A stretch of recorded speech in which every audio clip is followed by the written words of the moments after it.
You see, আমরা যখনই কোনো ইকোনমিক পলিসির কথা পড়ি,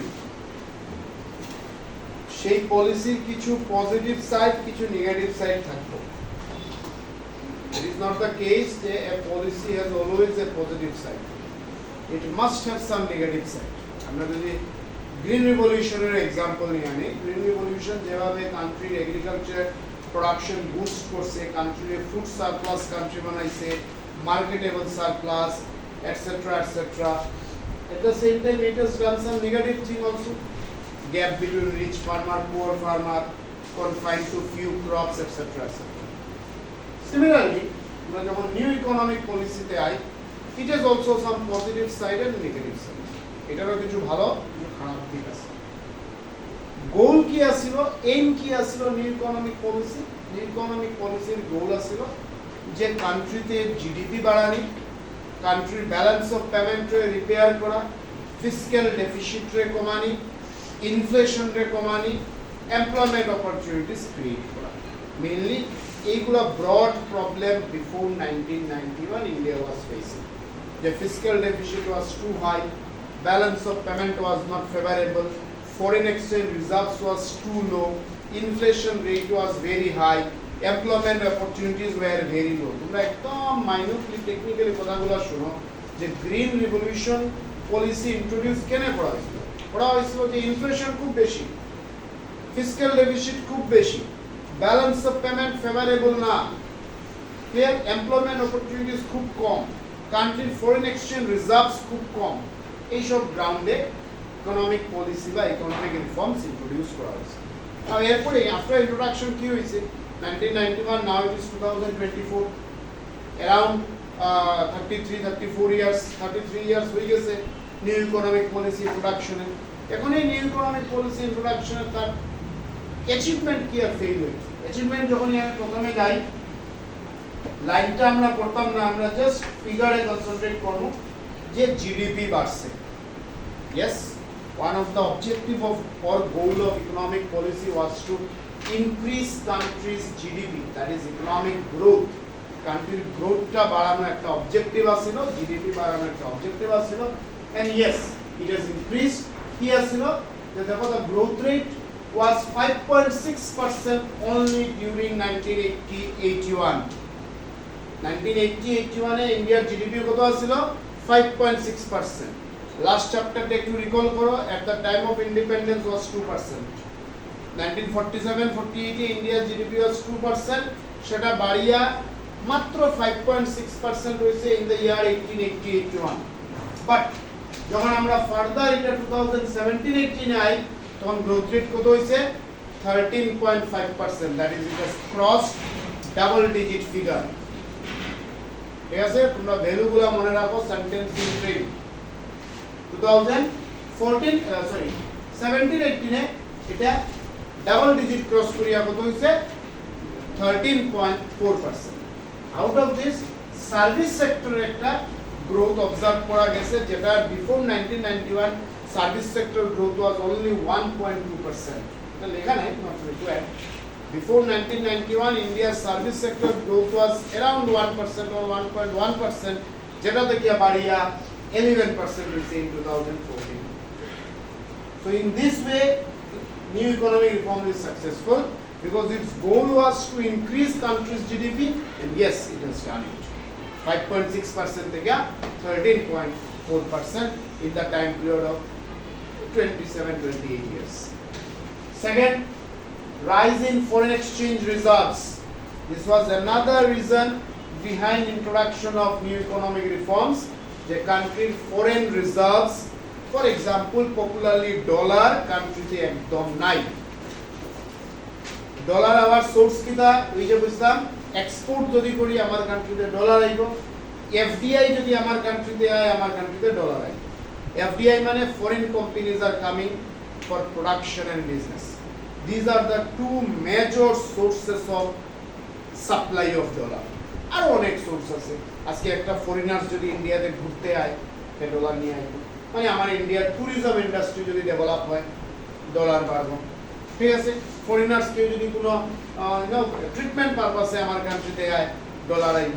আমার ইন্ডিয়ার কোনো মানুষ যদি ফরেন কান্ট্রিতে কাজ করে সেই মানুষটা ইন্ডিয়াতে যখন তার ফ্যামিলিতে টাকা পাঠাইব, টাকা না যে ইয়েটা পাঠাইব, this will come to a through dollar. This are the sources of coming dollar, but the major source আজকে ট্যুরিজম ইন্ডাস্ট্রি অল্প স্বল্প, এত বড় না, মেডিকেল ইন্ডাস্ট্রিও অনেক ছোট। আজকে আমার ইন্ডিয়ান মানুষ বাইরে কাজ করে সেটারও কোয়ান্টিটি খুব বেশি না। দেন মেজর সোর্স কিনা, মেজর সোর্স হলো এক্সপোর্ট, মেজর সোর্স হলো এফডিআই।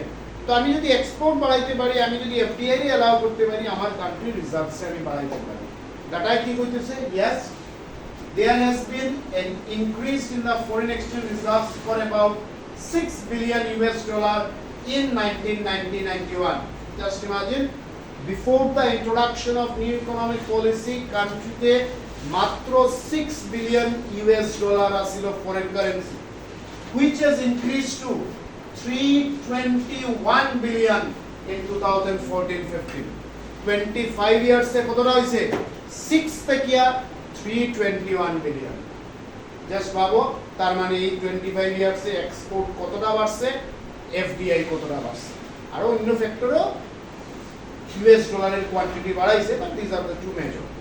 তো কি দেখলাম এরপরে ফার্দার ইন 2022, একটা লেটেস্ট ডাটা পাওয়া গেছে, 2022 তে কান্ট্রি ইউএস ডলার হইছে মানে ফরেন কারেন্সি রিজার্ভ হইছে 550 billion. So there was only 6 billion in 1991, and in 2022 মানে 32 years এ এটা 6 থেকে বাড়িয়ে কত হইছে 550। ভাবো কত টাইম বাড়ছে, अराउंड 600 টাইমস বাড়ছে। 600 থেকে অল্প কম ফরেন এক্সচেঞ্জ রিজার্ভস বাড়ছে। Yes, this was another goal to increase the reserve of foreign currency, and in this case India is also successful. Number 3, control on inflation. Before introduction of new economic policy, India's inflation rate was 17.6%. But the 2015-16 এর data কি বলছে? যদিও তোমরা যদি একটু Google করো, latest ইনফ্লেশনের data পাই যাবে, এটা লেটেস্ট না, পাই গেলে আরো একটু বেটার কম্পারিজন পাই। এনিওয়ে 2015-16 এ এটা কত আছে ইনফ্লেশন রেট? 5.5%। এখন যদি লাস্ট গুগল করো, এটা হইব 6.1 বা 2 কারেন্ট যদি আমরা ডাটা নেই, but it is also much less than 17.6%. কথা বুঝা? এখন যদিও 5.5 না, অল্প বেশি আছে, but whatever, it is much more less than 17.16% before the introduction of new economic policy. Here also the new economy reforms is successful in controlling inflation. But another, inflow in foreign investment. ভালো করে দেখো, এই যে point number 4, এইটা যদি হইতো না তাইলে ফরেন কারেন্সি বাড়তো না। ইনফ্লো অফ ফরেন ইনভেস্টমেন্ট মানে ফরেন কোম্পানি আমার কান্ট্রিতে ইনভেস্টমেন্ট কতটা করে। বিফোর 1991 একদমই করছে না, যদি করিয়া থাকতো বা একদম অল্প করছে, যদি করিয়া থাকতো 6 বিলিয়ন মাত্র ইউএস ডলার থাকতো। নাও ফরেন ইনভেস্টমেন্টের দুইটা ফেজ, একটা কয় এফডিআই, একটা কয় FII. Try to understand, foreign investment এর দুটো ফেজ, একটা হলো FDI, that is called foreign direct investment, আর একটা হলো এফআইআই, যেটা হলো foreign institutional investment. What is foreign direct investment? কোন ফরেন কোম্পানি ডাইরেক্টলি আমার কান্ট্রিতে প্রোডাকশন অ্যাক্টিভিটিতে ইনভলভ থাকবে। ফরেন ইনস্টিটিউশনাল ইনভেস্টমেন্ট হলো ফরেন কোম্পানি আমার কান্ট্রিতে প্রোডাকশন অ্যাক্টিভিটিতে ইনভলভ থাকবে না, রেদার আমার কান্ট্রির কোন কোম্পানির লগে মিলিয়া সে ইনভেস্ট করবে। Are you getting my point? Now please don't get confused. FDI ও আমার কান্ট্রির কোন কোম্পানির লগে মিলিয়া প্রোডাকশন করতে পারে, সোলিও করতে পারে। FDI এ ফরেন কোম্পানি প্রোডাকশন সোলিও করতে পারে আমার কান্ট্রির। সে ফর এক্সাম্পল মনে করো ফোর্ড ইন্ডিয়া, ফোর্ড একটা কোম্পানি আসছিল সোলি ইন্ডিয়াতে প্রোডাকশন করতে আসছিল অটোমোবাইল। মারুতি সুজুকি একটা ফরেন কোম্পানি, সে মারুতির লগে মিলিয়া ইন্ডিয়াতে প্রোডাকশন করতে আসে। This is FDI. এফআইআই মানে ফরেন ইনস্টিটিউশনাল ইনভেস্টমেন্ট। এখানে বেসিক্যালি কোনো প্রোডাকশন অ্যাক্টিভিটিতে ইনভলভ না, রেদার সে মানি মার্কেটে, শেয়ার মার্কেটে তার ইনভেস্টমেন্ট। ফর এক্সাম্পল মনে করো বাজাজ অ্যালায়েন্স, এটা ইন্স্যুরেন্স কোম্পানি, বাজাজ একটা ইন্ডিয়ান, অ্যালায়েন্স একটা প্রবাবলি ইউএসএ কোম্পানি, হোয়াটএভার, এটা ফরেন কোম্পানি, সে বাজাজের লগে মিলিয়া ইন্ডিয়াতে ইনভেস্টমেন্ট করে, that is called FII. Anyway both are the sources of foreign investment, সেটা এফডিআই হোক আর এফআইআই হোক, দুটোটাই কিন্তু থ্রু ডলারের উপর। কোনো ফরেন কোম্পানি যদি এফডিআই করে সেটাও ডলার, কোনো ফরেন কোম্পানি যদি এফআইআই করে সেটাও dollar. So because of new economic reforms, the inflow of foreign investment has drastically increased because there was lack of restrictions. শুনডাইনি না জাস্ট বসা আছে, please don't sit idle. New economic policy কি হইতেছে, যে business করতে, production করতে যে formalities দরকার, যে রেস্ট্রিকশন দরকার, লিবারালাইজেশন পলিসি সেই রেস্ট্রিকশনস বা ফর্মালিটিস রিমুভ করে দিছে। Now a foreign company is free to invest in India, whether it is through FDI or through FII. So because of this, there is an inflow, increasing inflow. Key is the inflow? The FDI and FII increased from 100 million US dollar total in 1991 to 73.5 billion US dollar in 2014-15. 1991, just before introduction of new economic policy in India, FDI or FII India te asilo 100 million US dollar investment. 2014-15 এ এই 100 million থেকে সেটা হইছে 73.5 billion. Fine. So আমরা দেখলাম new economic পলিসির চারটা achievement. প্রথম achievement কিটা, যে কি আছে ফার্স্ট পয়েন্ট, জিডিপি বাড়ছে 5.5% থেকে লাস্টলি 13.4%। জিডিপি বাড়ার পরে কি হইছে,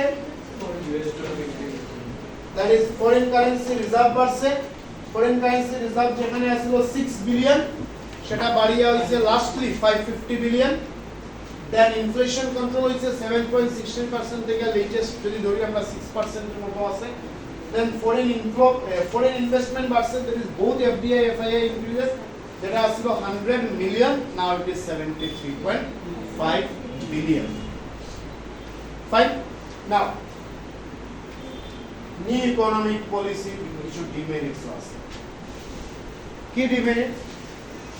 let us again repeat, new economic policy introduction বা ইন্ট্রোডিউস করার পিছনে যে রিজন আছিল, সেই রিজনের একটা রিজন হলো এমপ্লয়মেন্ট অপরচুনিটিস ক্রিয়েট করা। কান্ট্রিতে আনএমপ্লয়মেন্ট খুব বেশি আছিল, সেই আনএমপ্লয়মেন্টকে কমানো বা এমপ্লয়মেন্ট জেনারেট করা। Here new economic policies failed at its expected level. New economic policy থেকে যতটা এক্সপেকটেশন আছিল যে এই পলিসি এতটা এমপ্লয়মেন্ট অপরচুনিটিস ক্রিয়েট করব, ততটা ক্রিয়েট করতে পারে না। এক্সপার্টরা যারা ক্রিটিক্স, যারা নিউ ইকোনমিক পলিসির ফেভারে না, তারা কইতেছেন এই সিচুয়েশনটারে তারা টার্ন করছেন jobless growth. Means there is a job, there is a growth, but people are not having job. আমরা যদি লেটেস্টে 3-4 দিন আগের যদি একটা data pi, now India's GDP is growing faster, 5 trillion economy. Next 6 to 7 years এর মধ্যে India will be third largest economy in the country, in the world. তার মানে countryর GDP, GNP, everything is going fine, but right now India's inflation rate is 11.7%. কি rate কইছে? এর আগে কিসের rate কইছে? 11.1% কিসের রেট কইছে? আনএমপ্লয়মেন্ট। আমরা জবলেস গ্রোথ করি, ইনফ্লেশন কেন দিতাম? তো ধরো আমারে, please listen. One of the goal of economic policy was to increase employment opportunities, but new economic policies is failed at its expected level.